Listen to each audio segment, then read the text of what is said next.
I thought the worst part would be ending up in a prison cell, but it turned out the worst part was looking in the mirror every day and knowing I didn't lie to them. I lied to myself. The prosecutor gave me a choice: 5 years for a lie or 50 for the truth. And I chose the lie, because back then, 5 years felt like survival. But now I know you can survive 50, but only if you're clean, and I will never be clean again, even if I'm free now. If this story resonated with your soul, click subscribe and let me know in the comments which city or country you're listening from. I'm truly curious to know where you're tuning in from. My name is Elaine Martin. I was 59 years old when the fluorescent ceiling buzzed above my head like an insect too stubborn to die. I had been a corporate accountant for nearly 3 decades, first in Seattle, then in Portland. Numbers had been my refuge, their clean, impartial logic sheltering me from the chaos of human error. But on that day, in that room without windows, logic abandoned me. They brought me in through a side hallway that smelled faintly of burned coffee and something colder, like concrete that had never seen the sun. The linoleum floor was polished to a shine, but nothing about it felt clean. I was seated at a table that had been wiped too many times. The wood veneer had peeled at the edges, revealing layers of wear like tree rings. A chair was pulled out for me. I sat. There were no clocks in that room, no windows, no way to mark time, which made every second stretch like chewing gum pulled between fingers. A small surveillance camera blinked in the corner. I didn't know if it was recording or just there to remind me that someone might be watching. I couldn't decide which was worse. The air conditioning was turned up too high. I wore a wool blazer over a blouse, but I still felt the chill bite through the fabric. I folded my hands in my lap to keep them from trembling. Not from fear exactly, at least not the kind of fear I could name. It was more like a hollowness spreading in my chest, eating at the edges of my breath. The door opened with a gentle click. He didn't slam it or stride in dramatically. That would have been easier. Instead, he walked in like a man entering a church, quietly, respectfully, with practiced solemnity. He set down a thin stack of papers, a pen, and a styrofoam cup of coffee across from me. The coffee steamed faintly, the only warm thing in the room. He told me his name. I forgot it immediately. He didn't threaten me, not directly. He spoke the way doctors do when they deliver terminal news. Calm, concise, as if removing all emotion made it easier to digest. He explained that I had been implicated in a wire fraud case involving my former employer, a transportation logistics firm I'd worked at for 9 years. He said the evidence was complicated, but sufficient. He said my signature had appeared on documents that had moved large sums of money into shell accounts. I had no idea what he was talking about. I remembered quarterly reports, payroll reconciliations, reimbursement forms for fuel expenses. I remembered staying late during audit season, drinking bad tea and triple-checking every line item because I hated mistakes. I remembered correcting a decimal point once that saved the company $37. That was the kind of accountant I was. But they had bank statements, emails, a timeline. They had a former colleague who had agreed to cooperate. They had a narrative, and I was part of it. I opened my mouth once, maybe twice, but no sound came out. He wasn't asking me to explain. He was offering me a deal.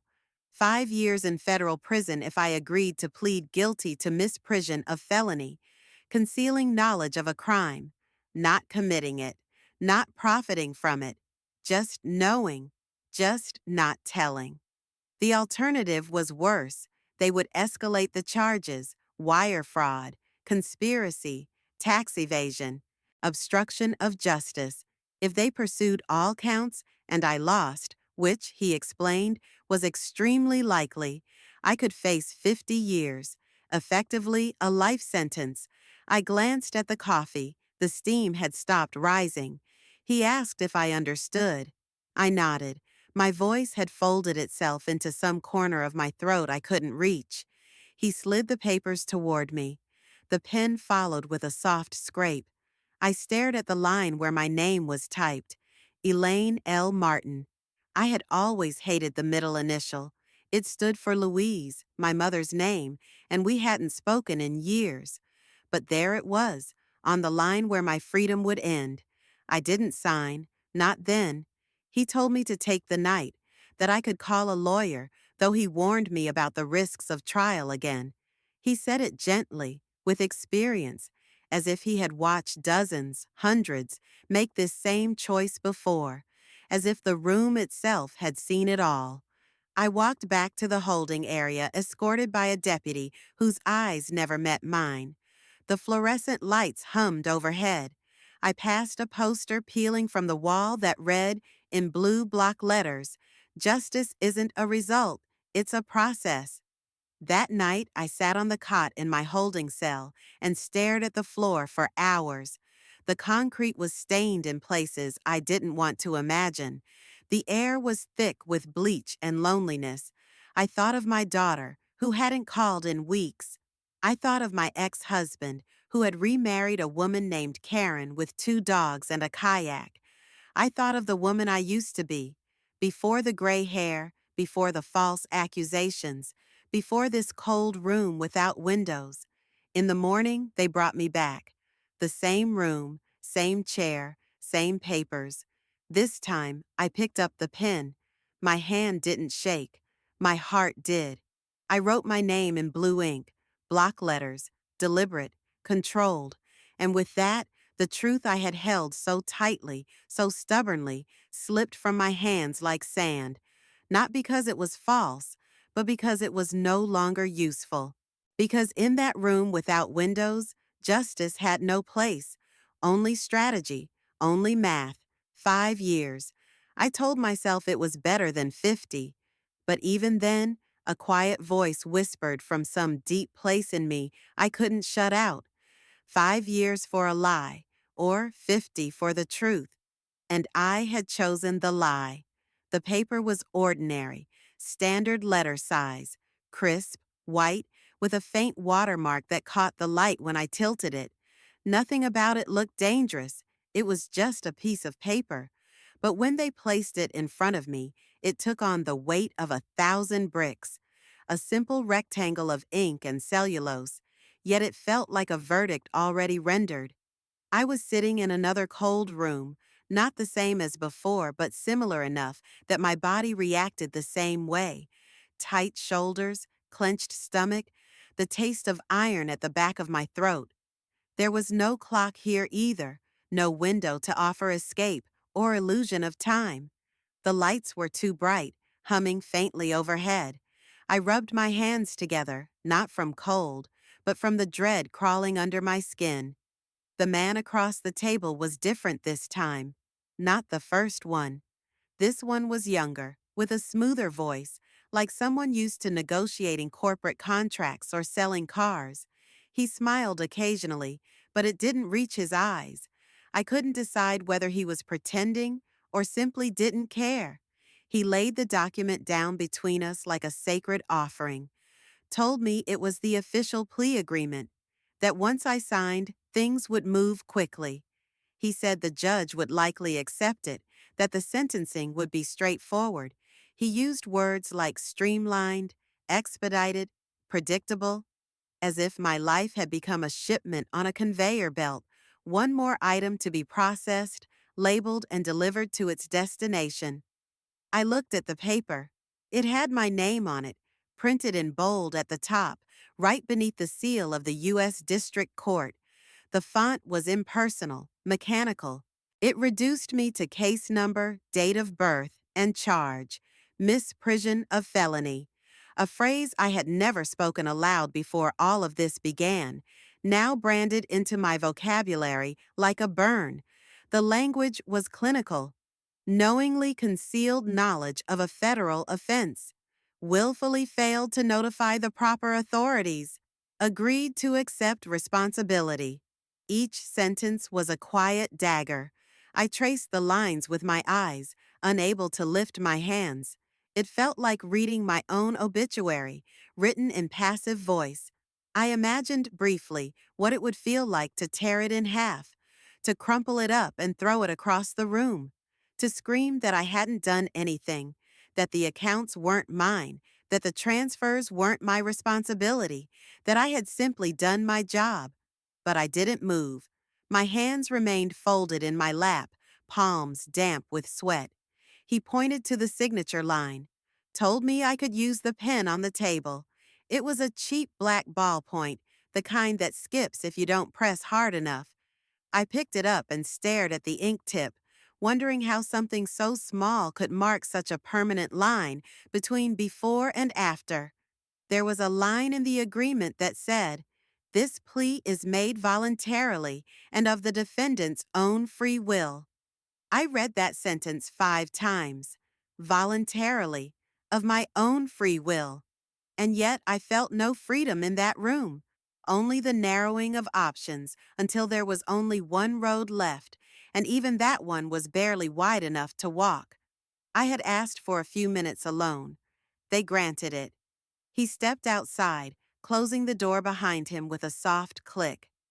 I was alone with the paper and my silence. I leaned back in the chair and stared at the ceiling, at the recessed lights embedded in the acoustic tile. One of them flickered every few seconds, breaking the rhythm like a warning I didn't understand. I remembered a time, years ago, when my daughter had forged my signature on a permission slip to skip gym class. I found out when the school called.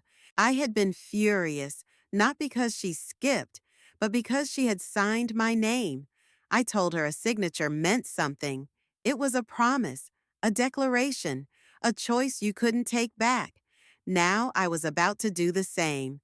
When they returned, I was still holding the pen. He asked if I was ready. I nodded, though every part of me wanted to scream. My hand moved on its own, disconnected from the woman inside who had once believed in fairness, due process, the system.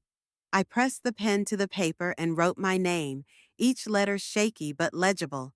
Elaine Louise Martin. When I finished, I let the pen roll away from my fingers.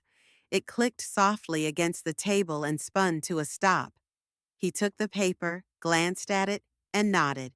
It was done. They photocopied it. One copy for me, one for the court. They handed me mine in a manila envelope. I didn't open it. I didn't need to see the copy to know what it said. I could feel the shape of it burning through the paper like acid. That night, back in the holding cell, I took it out. I read it again, slowly, under the dim fluorescent light that never turned off. Each word was heavier than before. I pressed my fingers to the page, as if trying to pull something back from it. But the paper didn't change. It didn't care. That piece of paper had rewritten my entire life. It wasn't an admission of guilt. It was a surrender. And though the ink was dry and the signature was mine, the person who had written it no longer felt real. She was someone I used to be, and I wasn't sure who I had become. Time inside prison did not move in days or weeks. It moved in sounds. In footsteps at 6 a.m. that meant lights on. In the distant buzz of a door unlocking. In the voice over the loudspeaker calling names like lottery numbers. In the scraping of plastic utensils on metal tables. The calendar was not marked with red circles or X. It was made of repetition, erosion, the gradual wearing down of everything that once felt sharp inside me. I arrived at the federal facility just after dawn. The sky was bruised gray, low clouds sagging as if the heavens themselves felt the weight of it. The van ride had been silent except for the hum of tires and the occasional click of the driver's tongue against his teeth. I had stared at my hands the whole way. The same hands that once balanced spreadsheets and typed tax filings were now cuffed together like a warning. They took my coat and my clothes and handed me a uniform the color of old carrots. The fabric was rough, institutional, with seams that scratched at the skin. I had never worn anything like it. I folded my blouse and pants slowly, reverently, as though folding a life I would not see again. I was assigned to Dorm C, Unit 4B, a double-tiered pod with 24 women, most of them already awake when I walked in. My bedding pressed against my chest like a shield. The air smelled like bleach, damp towels, and something sour beneath it. Someone glanced up from a bunk, then back down. No one spoke. No one needed to. I was just another name, another body, another inmate with a backstory no one asked about. My bunk was on the upper tier. Metal frame, thin mattress, a pillow filled with something that felt like compressed lint. I climbed the ladder slowly, the sheets tucked under my arm. My whole body felt like it had been stuffed with wool, heavy, muffled, slow. I made my bed carefully because it was the only thing I could control. Tight corners, smooth surface, blanket folded to regulation. I hadn't made a bed like that since my mother barked orders down a hallway in our Wisconsin farmhouse.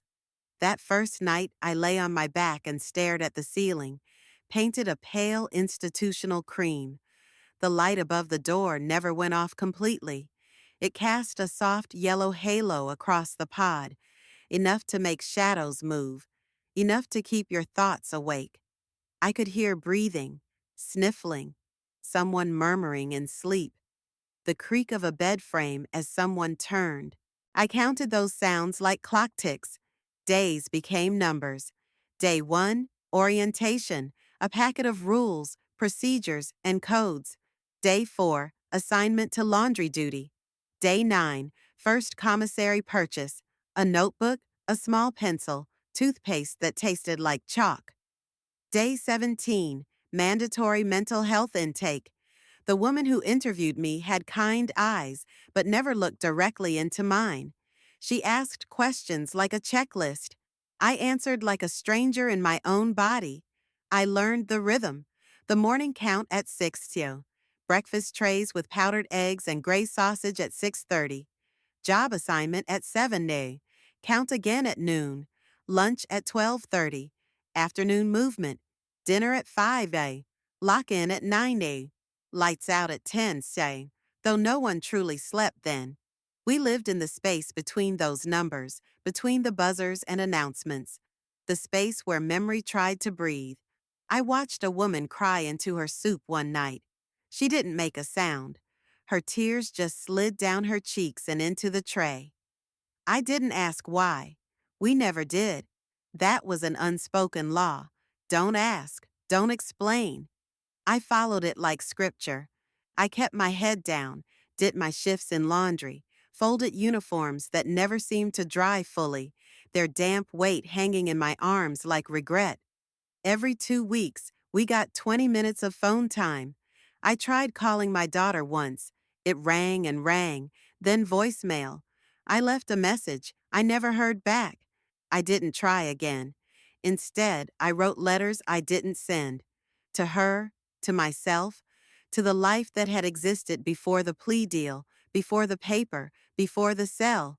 I wrote them in the notebook I kept under my mattress, next to the paperback novel I never finished. The pages filled with small, neat handwriting, each line a whispered reminder that I had once belonged to a world with color, with texture, with warmth. Seasons changed, but inside, the air stayed the same. We marked holidays not by decorations, but by the altered menu. Turkey slices in November, dry chocolate cake in February, plastic candy canes in December. I took none of them.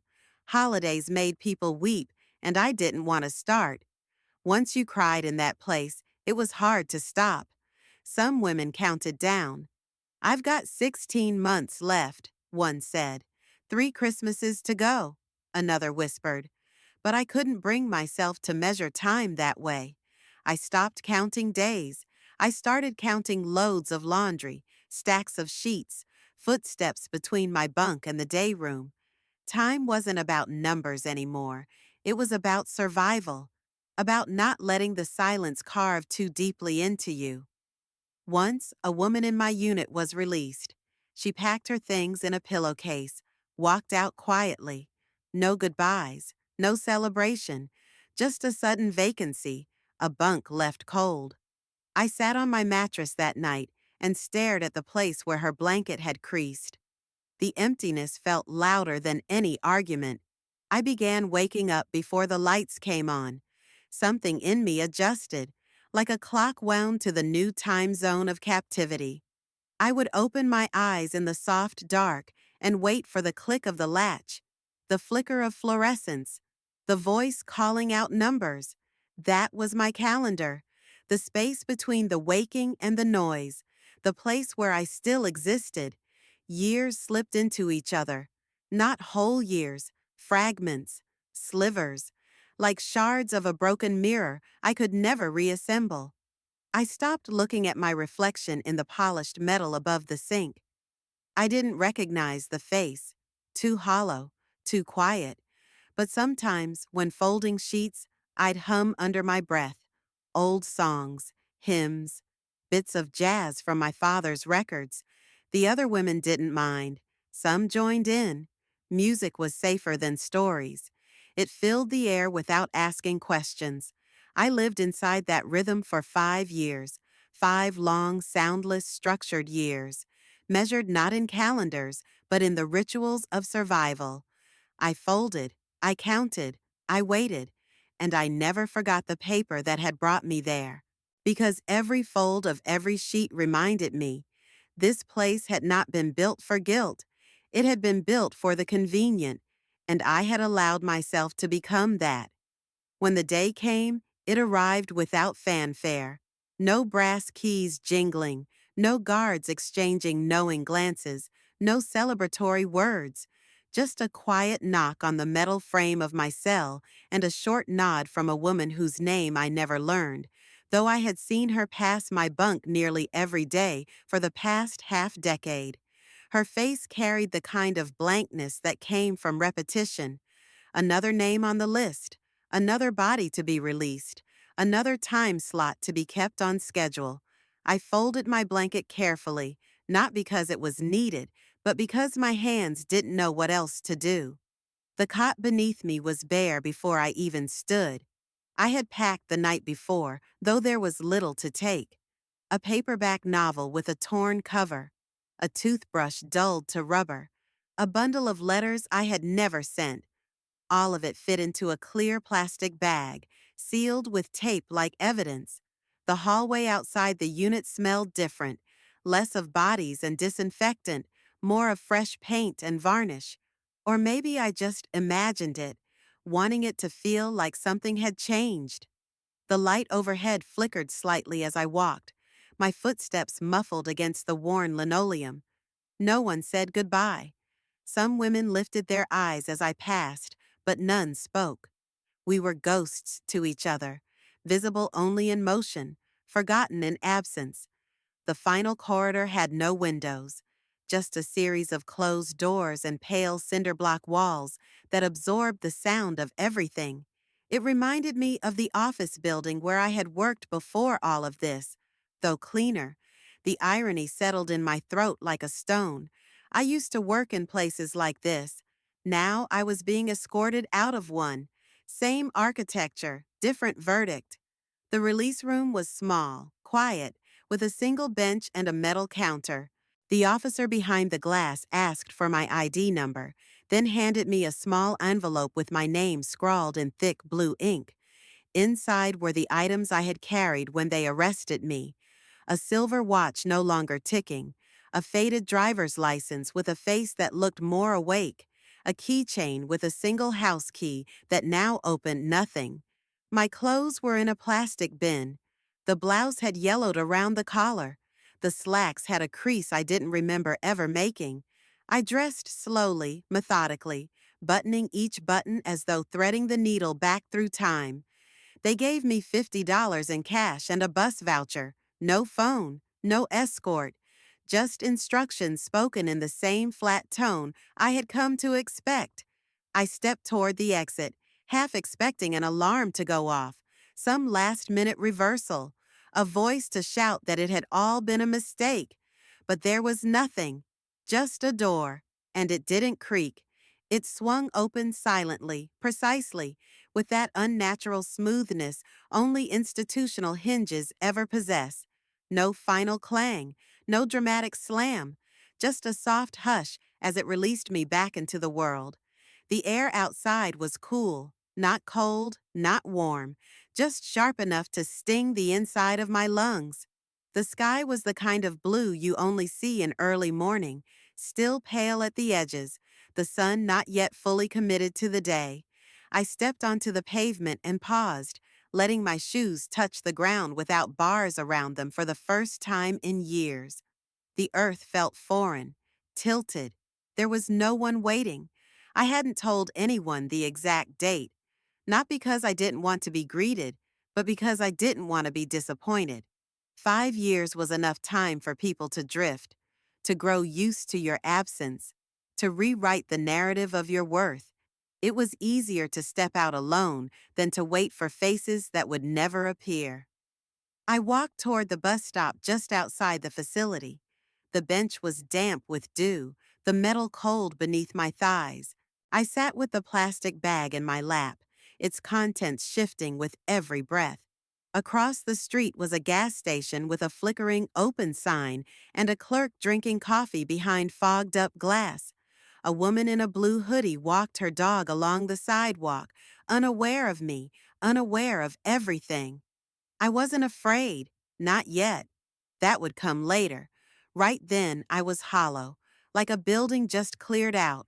My thoughts echoed. My breath fogged the air in front of me. I opened the envelope and stared at the license. The corners were curling. The picture showed a woman with neatly brushed hair and eyes that believed things would get better. I didn't recognize her. Not really. The bus came 20 minutes late. The driver didn't ask questions. I sat near the back by the window and watched the world move past like a slideshow. Fast food signs, rusted fences, used car lots, chain link yards with plastic toys half buried in mud. It was America, unchanged and unknowing. I didn't have a destination, just an address of a halfway house scratched on a card. I had 6 months to stay there. After that, I was on my own. Inside the bus, the heater rattled softly. I pressed my palm to the window. It was cold, the kind of cold that made your skin tingle, reminded you that you were still alive. When I arrived, the woman at the front desk handed me a set of rules: curfews, chores, mandatory meetings. She was polite but indifferent. I had become one of many, a placeholder in a system designed for recycling lives, not restoring them. My room was on the second floor. Twin bed, metal frame, a dresser missing a drawer. The sheets smelled like detergent strong enough to burn your nose. I unpacked my things slowly: the toothbrush, the letters, the silent watch. I placed them on the dresser like relics. That night, I lay in bed and stared at the ceiling. It was white, cracked in the corner. A spider had made a web near the light bulb, catching dust in the threads. I didn't cry. I didn't sleep. I just listened to the silence. And I thought about that door, the one that didn't creak, the one that opened so gently, so indifferently, that I couldn't even feel it close behind me. Long after the metal doors stopped closing behind me, long after the wristbands were cut and the uniforms folded into memory, the courtroom stayed with me. Not the real one, not the echoing federal chamber where I stood beside a lawyer I barely knew, nodding on cue and answering questions with words I'd rehearsed. No, the courtroom that lingered was the one I carried in my head. It built itself slowly, day by day, brick by silent brick, until it lived inside me as if it had always been there. I didn't have to close my eyes to see it. It would come without warning, while I stirred a pot of oatmeal at the halfway house, while I folded laundry in the communal dryer room, while I walked past strangers who didn't know what I had done or hadn't done. The walls were pale wood. The bench was high. I could hear the creak of the floorboards and the faint rustle of pages. There was a gavel, but it never struck. The trial in my mind never ended. It only replayed, shifting slightly each time, like a dream where the faces change, but the fear remains the same. In this courtroom, I sat both in the witness stand and at the defense table. I cross-examined myself. I objected and overruled. I presented exhibits made of memories. The paper I signed, the silence I accepted, the choice I made in a room where time stopped breathing. The prosecutor was not a man in a suit, but my own voice, sharpened, unrelenting, full of accusation. And the judge? The judge had my mother's eyes, my daughter's disappointment, and a face that aged as I watched it. Every morning, the trial resumed, quietly, relentlessly. It did not care if I had things to do, forms to fill, chores to complete. It began while I buttoned my shirt, while I sipped bitter coffee in a cracked ceramic mug. It whispered as I walked the sidewalks, as I passed the storefronts with mannequins and clothes I no longer recognized. Guilty, not of the crime, but of surrendering to a lie. I tried to quiet it. I volunteered at the shelter.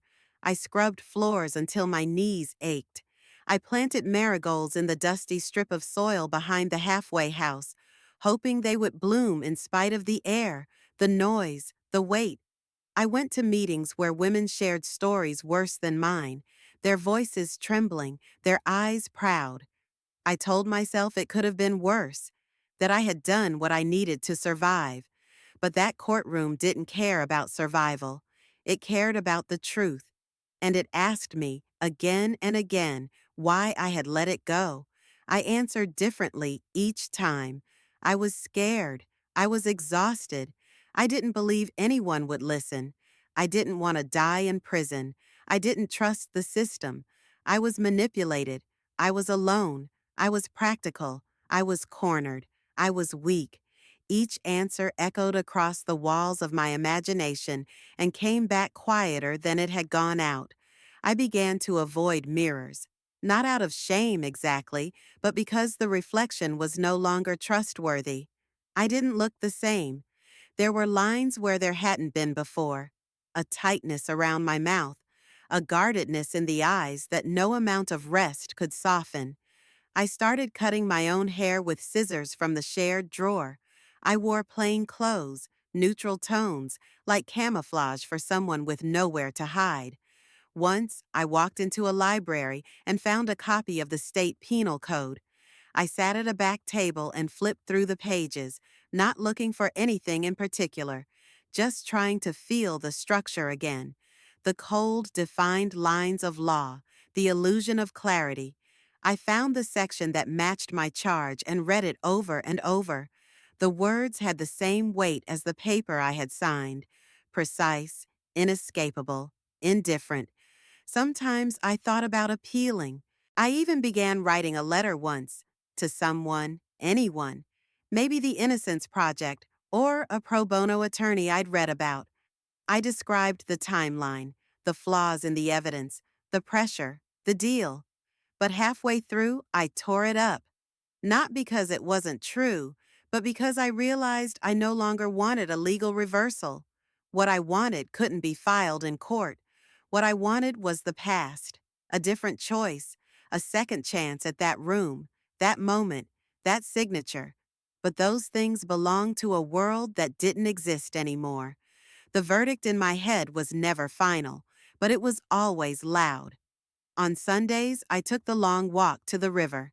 It wound through a park lined with tired oaks and benches carved with initials. I would sit near the edge of the water and watch the current move. It didn't rush. It drifted, steady and indifferent, taking pieces of the world downstream, leaves, twigs, petals, time. I wondered if it could take memory too. If I stared long enough, maybe the courtroom inside me would loosen. Maybe the prosecutor would grow quiet. Maybe the judge would lower her gavel, not in judgment, but in rest. But the river never took it. Instead, it mirrored my silence. One afternoon, a boy threw a stone and broke the reflection. Ripples spread across the surface, and for a moment, I imagined they were reaching into me, unsettling the courtroom, scattering the exhibits. But when the ripples faded, the reflection returned, still fractured, still mine. I tried to explain it once, in a journal the counselor gave me. She told me writing could help. I wrote 3 pages, then burned them in a coffee can behind the house. The smoke smelled like ink and surrender. It didn't help, but watching the pages curl felt honest. I never told anyone about the courtroom. No one would have understood. They assumed I was free now. That time had been served and debts paid, but they didn't know that inside me, a trial was still in session. No breaks, no recesses, just the constant murmur of doubt and defense, guilt and reason, a verdict that rewrote itself every morning. Some days I imagined walking back into a real courtroom, standing tall and saying the words I had swallowed, not for the sake of justice, but for the sake of myself. But I knew it wouldn't change anything. The system had closed the case, the papers had been filed, the ink had dried. So I lived with the other court, the silent one, the one that didn't need bailiffs or transcripts, the one I couldn't leave behind. Redemption didn't come wrapped in light. It didn't arrive with applause or acknowledgement, didn't wait politely at my door, didn't knock or whisper. It simply grew, quietly, unceremoniously, like moss, like breath on a window pane. It came not in a grand gesture, but in the slow, unsteady repetition of small acts, folding a towel in the shelter laundry room, filling out forms for women who could barely spell their names, holding the silence between their tears without breaking it. I had been out for a year when I first began volunteering. It wasn't noble, it was necessary. The halfway house time had run out, and I had nowhere to go. A woman named Mrs. Henderson, with soft wrists and too many keys jangling at her waist, handed me a pamphlet for a transitional program that helped older women reintegrate. I went because the bus route was direct, and because I couldn't stomach another week of lying to temp agencies about gaps in my resume. The shelter was a low brick building on a street lined with cracked sidewalks and trees that leaned tiredly against chain link fences. It smelled like too much lemon disinfectant, and the faint rot of lives interrupted.